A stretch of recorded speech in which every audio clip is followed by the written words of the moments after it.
All right, Mark, welcome to Sales Logic. It is 8 a.m. Eastern Saturday morning. I forgot to check the intro video, so I will run that here in a moment. We can do that manually. I don't know why it's not just automatically starting, but it is Memorial Day weekend. For a lot of the country, if you're here in the U.S., it is raining. So I hope that you all are getting some good sleep and enjoying that. But Mark, what do we have on tap for today? Well, we've got a great topic and really excited about it because it's how do you sell through the slow summer months? Because I'll tell you what, I'm hearing a lot about this, and I'm sure you are too. We've got a great book, and we've also got a lightning round, top 10 ways to build your confidence. So let's dive right into it. Selling through the summer slowdown period. Well, What are your one thoughts? second. I'm gonna try to run this intro video and just see if it works.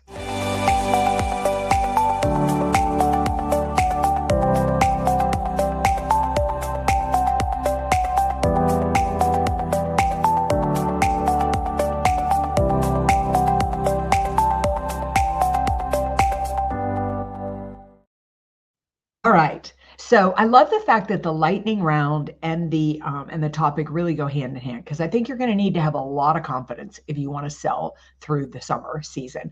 So Mark, I think it'd be important to start off like, why is summer slow anyhow? Like why even this question come up? Well, I think it's a little bit self-inflicted too, because salespeople, everybody just wants to take time off. So, well, I'll get to it later, and it inflicts the customer and it inflicts the seller.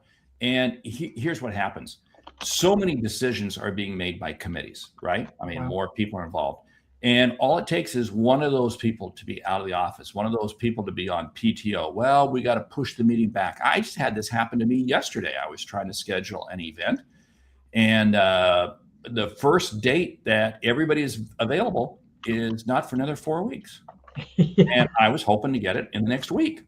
No. Yeah. So you have to set out early on any timetable you have. If you're looking to schedule anything involving more than one person. Yeah. I think the most important thing for number one to say, and you don't hear this come out of my mouth a lot, but number one is relax. You are not controlling the summer season, and people go on vacation. They have their own conferences and events going on. People have a lot, they are, they're struggling with childcare and things like that because kids are in camp and then they're home, and then August hits and everybody's getting ready to go back to school, and they kind of have a big push right around there. So number one, you need to just relax and realize that you need to keep selling through this season, but you may not keep closing through this season. But as Mark and I have said so often, the actions that you take will yield the results once everything, quote unquote, returns to normal. Then that's the thing. Don't stop. Don't Right. stop doing what you're doing, because again, you got to keep exercising that muscle, that prospecting muscle, that sales muscle.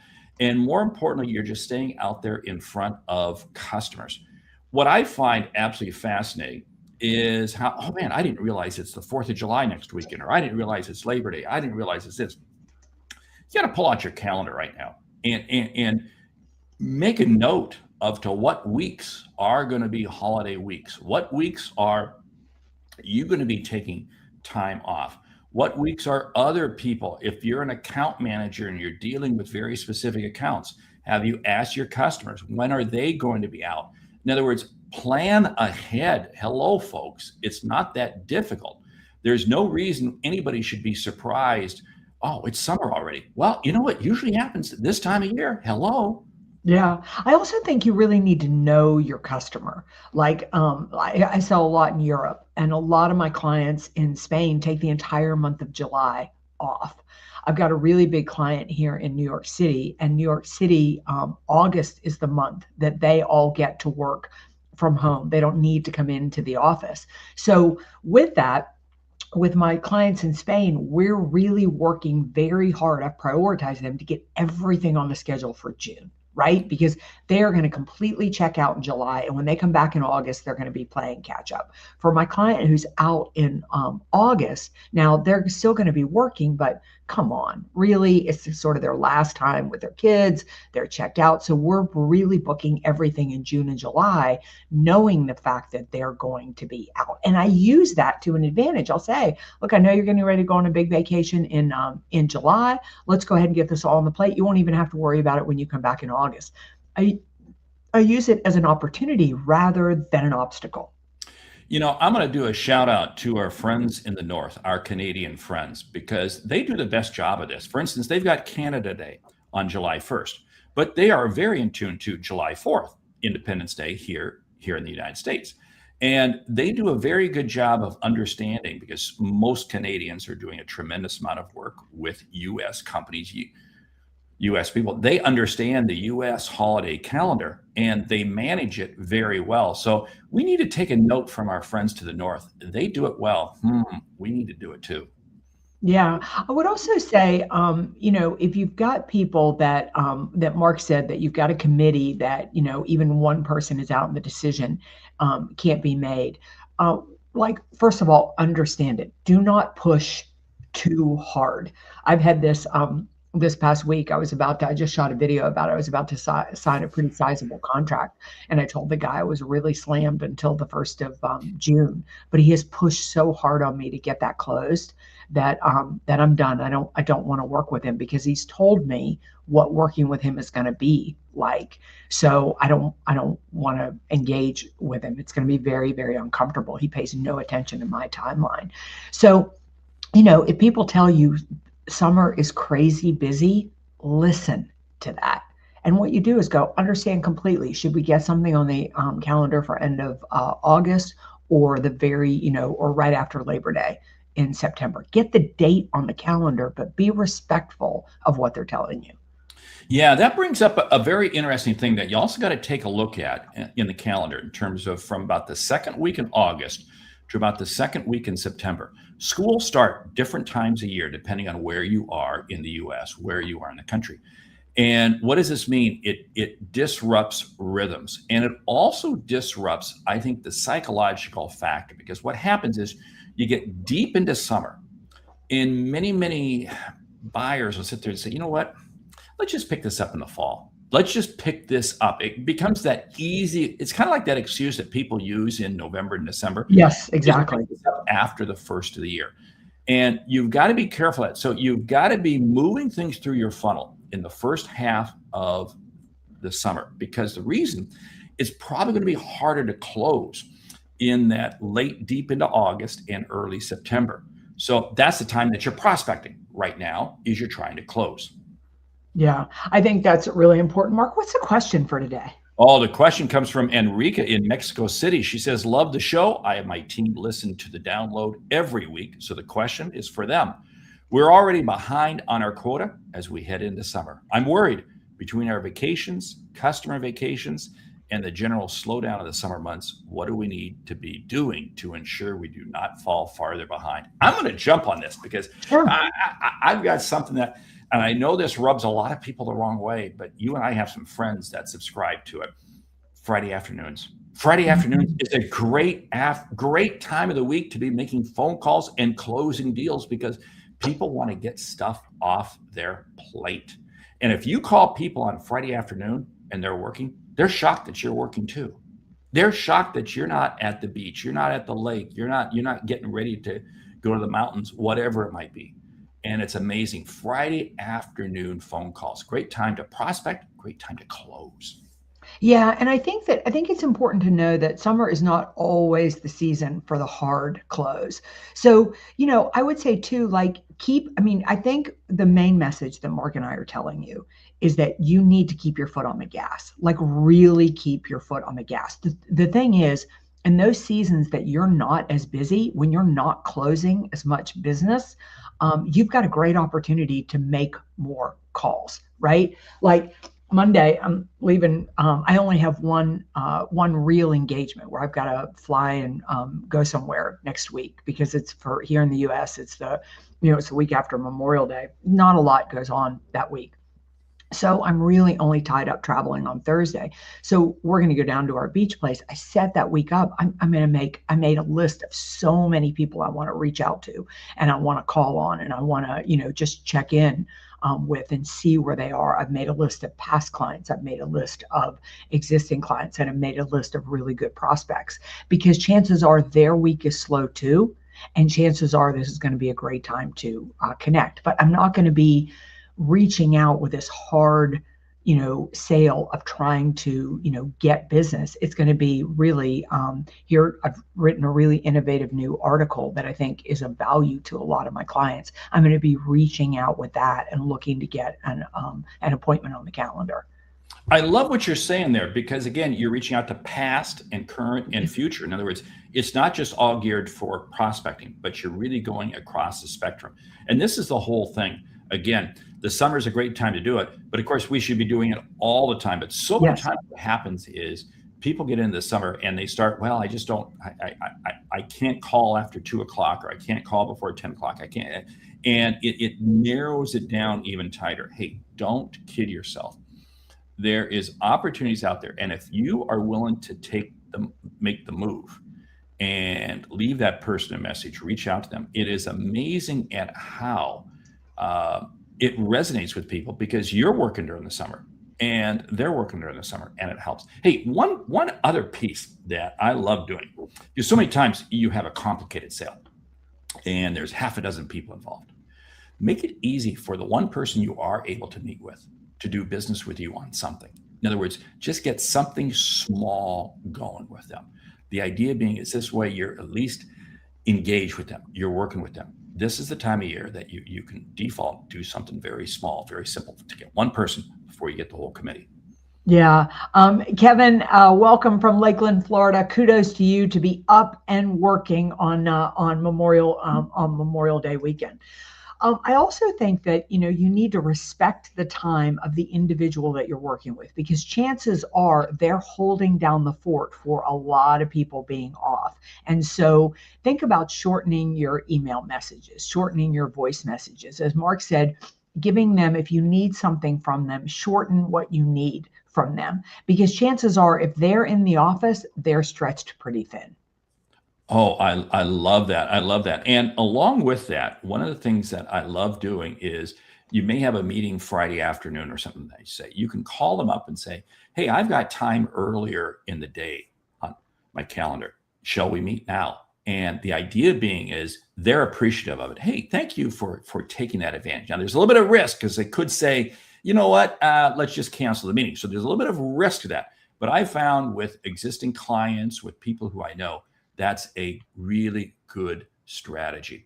Here's something else that really want you to keep in mind. And that is don't sit there and say, hey, what's your calendar look like in a couple of weeks? You're calling somebody up and you're looking for a meeting. Try to get it tomorrow, literally, because again, they could say, oh, you know what? Next week I'm on holiday. Next week I'm out. Shorten the request period. Keep it absolutely as short as possible to make it tomorrow.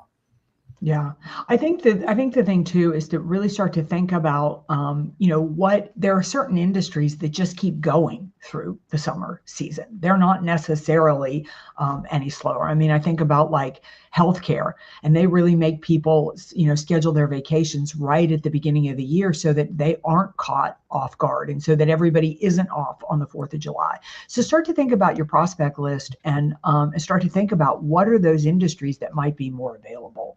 Yeah, and I love it. I want to call out Andy's comment there. He says, your prospect might not be, having a budget. I had this happen the other day.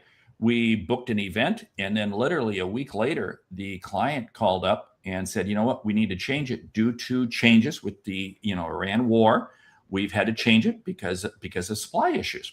So you got to make it quick. You got to make it fast. You got to make it simple for customers to do business with you. One of the things that I have found is that in the summer, it's easy to get a bad attitude. It's easy to sit there, and you cannot allow that to happen. This is where I love the fact that you said you were calling some of your existing clients and some of your past clients, because typically you get a great conversation with those people. You get a great conversation with them. So you got to make sure that you're sprinkling those calls in, because you've got to feed your tank, your level of confidence, because otherwise you can sink into, oh, there's nobody around. I should just pack it in and come back in September. Wrong. Yeah. I think more than a bad attitude, I think it's easy to get a lazy attitude in the summer. And a lazy attitude is, it's Memorial Day weekend, I deserve to take the weekend off. And there's some truth in that. I mean, you definitely want to schedule and prioritize family time. If you looked at my schedule this weekend, it is packed full of that. But there's still time every single day to make those calls. I was talking with Mark LeBlanc, our friend Mark LeBlanc, yesterday. And he reached out because he said we're kindred spirits. I was telling a group of speakers that I make calls on the 4th of July, I make calls on Christmas Day, I make calls, every 365 days a year. And you just choose who you call on based on that. Like, I told you my clients in Spain take the entire month of July off, but my clients in London do not. Right. And my clients in London really don't celebrate the 4th of July. That's not a big holiday for them. So it's a great time for me to be able to call on them. Mark mentioned Canada. And while we're, not talking about, November, but Thanksgiving Day in November is a great time to reach out and set up something with your Canadian clients. Yes, because they celebrate their equivalent of Thanksgiving Day in the beginning of the month. And again, know the calendar. This is so key because, again, know the flow of your customers. And there's something else, and it comes back. Know when your customer's fiscal year is. It is amazing. If you're in the agricultural community, many of those fiscal years end in the end of May or the end of June. Other companies have the fiscal year ending in July. So in other words, know when various fiscal years come into play and those seasonality mixes. And it's amazing. There are opportunities out there and there's budget money out there for things if you understand the flow, which comes back to something. And this is kind of a side note, but it's something that I'm really driving home. Do you know your customers' KPIs? Do you know their KPIs? Stop and think about that. If you know your customers' KPIs, it's amazing at how you can now focus your questioning, your conversation, how you're going to help them dramatically. And how do you find out? You simply ask them. Hey, what are your KPIs? Because I want to make sure that if we're going to continue this conversation, that I'm relevant to the needs that you have. And it's amazing. Customers will answer. Yeah. Oh my gosh, Lucky. This is like a drop mic moment. What a good suggestion. Lucky says that summer have more activities outdoor and you can find new prospects. Absolutely. And Lucky, I'm going to add to that. It's a great time to say, hey, things are slow. Why don't we go play golf together? You want to do a round of, tennis, take a customer fly fishing or something like that, because they're far more apt to do that. I think it's a great, and you're right. Like if, things are slow on a Friday afternoon and I go out and play golf, you never know who I'm going to meet or who I'm going to connect to. Really good piece of advice, Lucky. There's always opportunities out there. And this is the whole thing. If you frame your mindset up that wherever I'm at, I may find an opportunity. I may find a conversation. Now, here's the whole thing. You may not find a prospect, but you may find somebody who has a piece of information that's very beneficial to you. And that's what I love. That's why I love meeting with different people and so forth. Why? Because I'm just learning. I'm learning. So, this new connection may not be helpful to me in terms of business. But it is helpful to me in terms of business because they've taught me something. They've learned me something. They've raised my level of curiosity. So I check into something that I can then turn around and apply with a customer. I love it. Yeah, great. Thank you, Lucky. Yeah. So Mark, what's up on the book? The book is The Slight Edge by Jeff Olson. Okay, I admit I have not read the book, so share some thoughts on it. Yeah, so The Slight Edge is exactly what we're talking about. It's about doing the things that your competitors don't do, so that you gain that slight edge. I think I think one of the things that's important to think about in sales, really anything that you're successful at. I've been speaking to a lot of president circles lately. And when you speak to president circles, they don't need you to tell them how to get into the president circle. They need you to help them figure out how to stay there, right? Because when you become successful, it's actually far harder to stay there, and it's incremental things that will keep you there. And this book really talks about those incremental things. And I think selling through the summer season is one of those incremental things that highly successful, sustainable professional salespeople do, is they sell when everybody else is stopping. I love it. That just picks up on our good friend James Clear, Atomic Yeah. Habits. Success is the small things, the little things done daily. And it's amazing they add up to big results. Are you ready for the lightning round? I am. Lightning round, top 10 ways to build your confidence. Go. Number one is I think you need to have a vision. I think you need clarity of what success and a strong confidence level feels like. 2, you got to build your success list. In other words, what are you aiming for? Because if you don't aim for something, how do you know you're going to hit it when you get there? Yeah, I think, and I think number 3 is do something at least once a week to push out of your comfort zone. If you don't typically pick up the phone and make a call. Even if no one answers, you'll feel so much better about yourself. Great. You've got to have a peer group, a mastermind group, people who can rally around you and you can rally around them. A rising tide lifts all boats. Yeah, if you want to raise your confidence, focus on progress, not perfection. Really, like what have you accomplished, not judging, doing it perfectly. Oh, I'm going to pick up on that.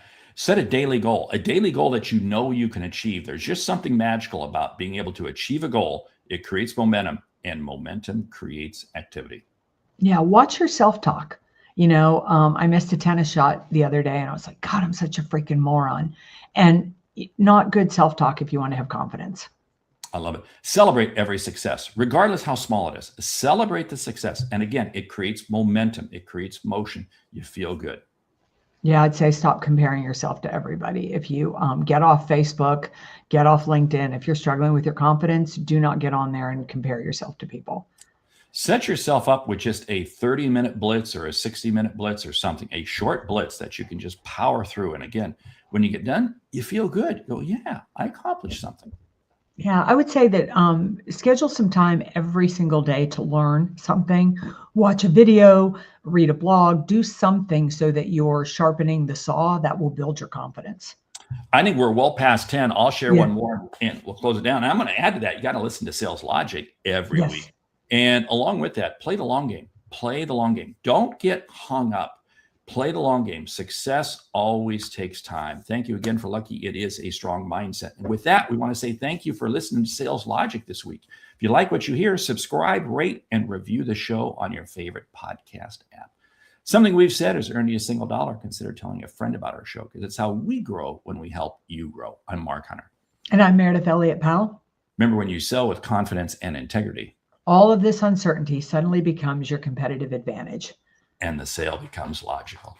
All right. We need you to tune in here in June. And basically, we are at June because we're going to be revealing some very interesting, really cool things that we're going to be doing with Sales Logic and invite you to get engaged and invite you to get involved.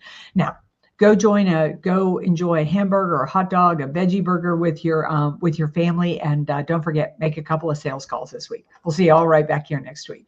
Veggie burger.